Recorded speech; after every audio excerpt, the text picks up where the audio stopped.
சிவகாமியின் சபதம் பாகம் 3 பிக்ஷுவின் காதல் அத்தியாயம் 10 வாக்கு யுத்தம். மந்திரி மண்டலத்தாரன் ஒருமுகமான அபிப்பிராயத்தை முதன் மந்திரி சாரங்கதேவ பட்டர் கூறி முடித்ததும் மகேந்திர சக்கரவர்த்தி சபையோரை ஒரு தடவை சுற்றி வளைத்து பார்த்தார். மாமல்லரும் பரஞ்சோதியும் இருந்த இடத்தை மட்டும் நோக்காமல் அவருடைய கண்ணோட்டத்தை முடித்துவிட்டு, சபையோர்களே, உங்களுடைய அபிப்பிராயத்தை முன்கூட்டியே எதிர்பார்த்து என்று ஆரம்பித்தார். சிங்காசனத்தில் நிலைத்து உட்கார முடியாமல் தத்தளித்துக் கொண்டிருந்த மாமல்லர் அப்பொழுது துள்ளி எழுந்து, பல்லவேந்திரா, சாதுக்களும் சமாதான பிரியர்களும் ராஜதந்திரிகளும் தீர்க்க தரிசிகளும் வீற்றிருக்கும் இந்த மகா சபையில் அடியனும் ஒரு வார்த்தை சொல்லலாமா என்று கேட்டார்.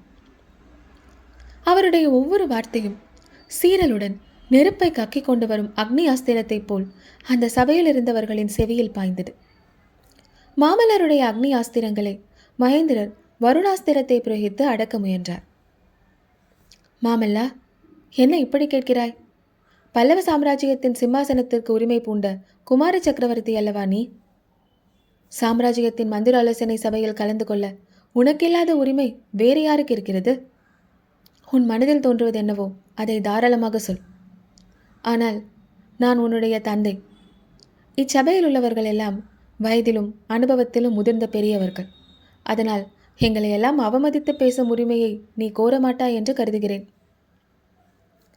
அப்பொழுது சபையில் ஏற்பட்ட குறு நகைப்பின் ஒளி மாமல்லர் காதில் விழவும் அவர் தம் கண்களில் தீ எழுமாறு சபையை பார்த்துவிட்டு தந்தையை இடைமறித்து கூறினார். தந்தையே, தங்களையோ இங்குள்ள பெரியவர்களையோ அவமதிக்கும் எண்ணம் எனக்கு கொஞ்சம் கூட இல்லை. பல்லவ குலத்தையும் பல்லவ ராஜ்யத்தையும் உலகம் என்றென்றைக்கும் அவமதிக்காமல் இருக்க வேண்டுமே, அதற்கு தான் கவலைப்படுகிறேன். வாழையடி வாழையாக தொண்டைமான் இளந்திரையன் காலத்திலிருந்து வந்த வீர பல்லவ குலத்தின் பெருமையை பற்றி தாங்கள் அடிக்கடி சொல்லியிருக்கிறீர்கள். பல்லவ குலத்தை சேர்ந்தவர்கள் யாராவது இதற்கு முன்னால் இப்படியெல்லாம் செய்ததுண்டா?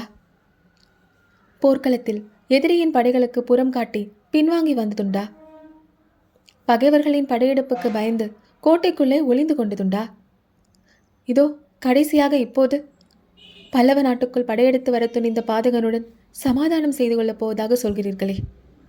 யோசித்து பாருங்கள், நாளைக்கு உலகிலெல்லாம் என்ன பேச்சு ஏற்படும்? வாதாபி சக்கரவர்த்தி படையெடுத்து வந்தபோது பல்லவ சக்கரவர்த்தி பயந்து கோட்டைக்குள் புகுந்து கொண்டார். கடைசியில் சரணாகதி அடைந்து சமாதானம் செய்து கொண்டார் என்றுதானே உலகத்தார் சொல்வார்கள். புலிகேசி சமாதானத்தை வேண்டி தூது அனுப்பினான் என்று ஒருவரும் சொல்ல மாட்டார்கள். பாண்டியனும் சோழனும் சேரனும் களப்பாளனும் பல்லவர்களை பார்த்து நகையாடுவார்கள். புல்லலூரில் புறம் காட்டி ஓடிய கங்க நாட்டான் மறுபடியும் துள்ளி எழுவானே. உலகம் உள்ளவரை பல்லவ குலத்துக்கு ஏற்பட்ட இந்த பழி மறையாது. இப்படி மாமல்லர் கேட்போரின் மான உணர்ச்சியை தூண்டும் வீரமுள்ள வார்த்தைகளை பேசிக்கொண்டு வந்த பொழுது சபையில் கலகலப்பு ஏற்பட்டது. மாமல்லருடைய வார்த்தைகளில் உண்மை இருக்கிறது என்பதை ஆமோதித்து ஒருவரோடு ஒருவர் கசமுசவென்று பேசிக்கொண்டார்கள்.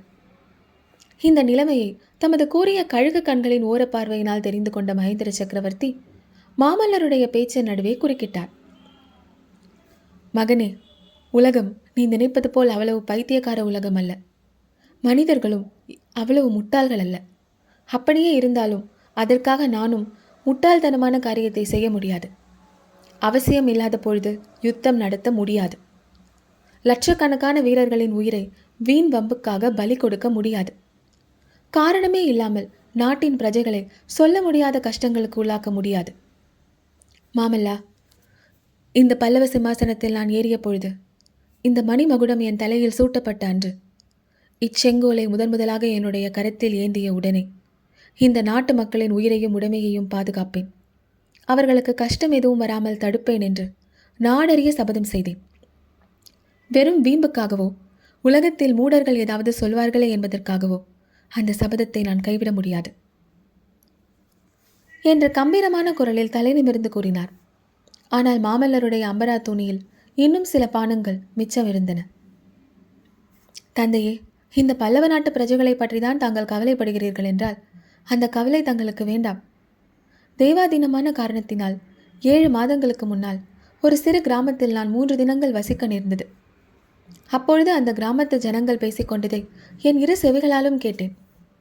இந்த பல்லவ ராஜ்யத்தின் பிரஜைகள் சுத்த வீரர்கள் என்றும் மானத்துக்காக உயிரையும் உடைமைகளையும் திருடமாக மதிப்பவர்கள் என்றும் அறிந்தேன். புள்ளலூர் சண்டையை பற்றியும் அதில் நாம் அடைந்த வெற்றியை பற்றியும் பல்லவ நாட்டு மக்கள் எப்பேற்பட்ட குதூகலம் அடைந்தார்கள் தெரியுமா? நாம் வீர சைனியத்துடன் இந்த காஞ்சி கோட்டைக்குள் ஒளிந்து கொள்ளப் போகிறோம் என்ற வதந்தியை அவர்களால் நம்ப முடியவில்லை. பல்லவேந்திரா, என் காதால் கேட்ட வார்த்தையை சொல்கிறேன். மண்டபப்பட்ட கிராமத்து ஜனங்கள் என்ன பேசிக்கொண்டார்கள் தெரியுமா?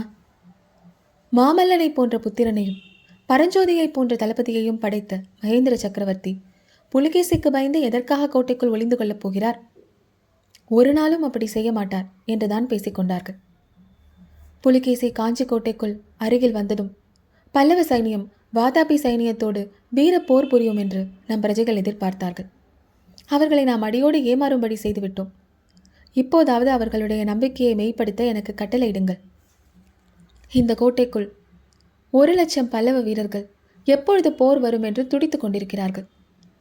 இந்த நகரின் மாபெரும் கொள்ளர்கள் 1.5 வருஷமாக செய்து குவித்திருக்கும் வாட்களும் வேல்களும் தாகம் தாகம் என்று தவித்துக் கொண்டிருக்கின்றன. இதோ என் உயிர் தோழர் பரஞ்சோதியும் துடித்துக் கொண்டிருக்கிறார். தந்தையே, சைனியத்தை நடத்தி கொண்டு போக கட்டளையிடுங்கள். வாதாபி சைனியத்தை நிர்மூலம் செய்ய இந்த க்ஷணமே ஆக்ஞையிடுங்கள். மகேந்திர பல்லவர் உணர்ச்சி மிகுதியினால் பேச முடியாமல் தத்தளித்தார். தமது அருமை குமாரனுடைய வீராவேச மொழிகளை கேட்டு அவருடைய கல் நெஞ்சமும் கனிந்து விட்டதாக ஒரு கணம் தோன்றியது. எனினும் மறுகணமே அவர் பல்லை கடித்துக்கொண்டு முகத்தையும் கடுமையாக வைத்துக்கொண்டு சொன்னார், குழந்தாய், சுத்த வீரன் சொல்லக்கூடிய வார்த்தைகளை நீ பேசினாய். அதை குறித்து எனக்கு சந்தோஷம்தான். ஆனாலும் உன் யோசனையை நான் ஒப்புக்கொள்வதற்கில்லை. பல்லவ நாட்டு வீர குடிமக்களின் அபிப்பிராயத்தை பற்றி சொன்னாய். அதை பற்றியும் எனக்கு மகிழ்ச்சி. ஆனால் பிரஜைகளின் அபிப்பிராயம் எப்பொழுதும் சரியான அபிப்பிராயமாக இருக்காது. முன் யோசனை இல்லாமல் உணர்ச்சி வேகத்தினால் பிரஜைகள் சொல்லும் பேச்சை கேட்டு அதன் காரணமாக இந்த நாட்டு மக்களுக்கும் அவர்களுடைய வருங்கால சந்ததிகளுக்கும் எல்லையில்லாத கஷ்டங்களை நான் உண்டாக்கப் போவதில்லை. சபையோர்களே, உங்களுடைய சம்மதத்தை எதிர்பார்த்து நான் வாதாபி சக்கரவர்த்திக்கு முன்பே மறுமொழி அனுப்பிவிட்டேன். அவருடைய சமாதான தூதை ஏற்றுக்கொள்வதாகவும் அவரை காஞ்சி மாநகருக்குள் நமது விருந்தினராக வரவேற்க மகிழ்ச்சியுடன் ஒப்புக்கொள்வதாகவும் ஓலை எழுதி அனுப்பிவிட்டேன். அப்படி நான் கொடுத்துவிட்ட வாக்கை இனி என்னால் மீற முடியாது என்றார். மாமல்லர் அப்பொழுது முன்னைவிட அதிக பரபரப்புடன், அப்பா, என்ன இது? பல்லவ வம்சத்தின் கொடிய சத்ருவை நமது தலைநகரத்தில் வரவேற்பதா? புலிகேசிக்கு உபச்சாரமா? யுத்தத்தை நிறுத்தி சமாதானம் செய்து கொள்வதோடாவது நிறுத்திக் கொள்ளுங்கள். வாதாபி படை இந்த நாட்டை விட்டு ஒழியும் வரையில் நாம் கோட்டைக்குள் வேண்டுமானால் ஒளிந்து கொண்டிருப்போம். ஆனால் வஞ்சக புலிகேசியுடன் நமக்கு சிநேகம் வேண்டாம். வைஜெயந்தி பட்டணத்திற்கு நெருப்பு வைத்த பெரும் பாதகன் இந்த புண்ணிய நகரத்துக்குள் காலடி எடுத்து வைக்க வேண்டாம் என்று அலறினார். முடியாது மாமல்லா.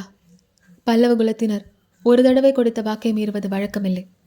புலிகேசியை நான் வரவேற்றே ஆக வேண்டும் என்றார் மகேந்திரன். இதை கேட்ட மாமல்லர் 2 அடி முன்னால் பாய்ந்து வந்த பொழுது சபையோர் ஒரு கணம் திடுக்கிட்டு போய்விட்டார்கள். தந்தையை தாக்குவதற்காக அவர் பாய்கிறாரோ என்று கூட சிலர் பயந்து போனார்கள். அவ்விதமான விபரீதம் ஒன்றும் நேரவில்லை.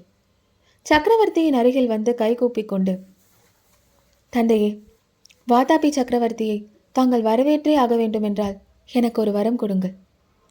புலிகேசியும் நானும் ஒரே நேரத்தில் இந்த நகருக்குள் இருக்க முடியாது. புலிகேசி உள்ளே வரும்பொழுது நான் வெளியே போய்விடுவதற்கு அனுமதி கொடுங்கள் என்றார் மாமல்லர். நானும் அப்படிதான் யோசித்து வைத்திருக்கிறேன் குமாரா.